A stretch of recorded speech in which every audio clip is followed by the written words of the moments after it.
Wakati huu wa mfungo wa Ramadhan.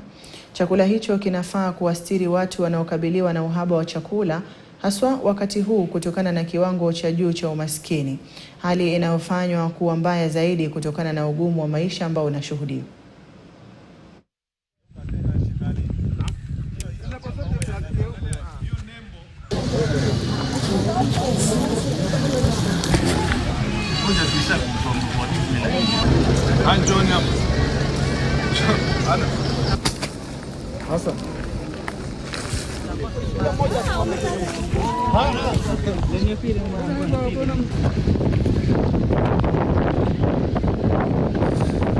Na hii ada tunafanya kila mwaka ifika Ramadhan, tunagawanya watu ambao wajiwezi chakula ya kufutari.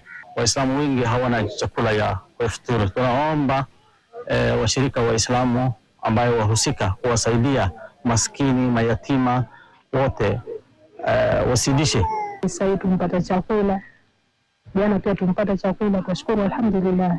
Uchumi umekuwa ngumu kwa sisi wananchi. Tunahangaika, tunateseka, lakini kwa sababu Mungu ni mwema, anatusaidia kwa kila njia. Sisi kwa kusema kweli tumebahatika na hawa watu wa direct aid, kwa sababu uchumi umekuwa mgumu sana. Hata siku hizi imekuwa hizi futari zetu ni za kubambanya. Kwa hiyo tunaomba utusaidie zaidi Ramadhani zingine, kwa sababu maisha yetu yamekuwa ni magumu kabisa, haswa mimi. Mgomo wa madaktari umeingia siku ya 8 hii leo, huku madaktari katika hospitali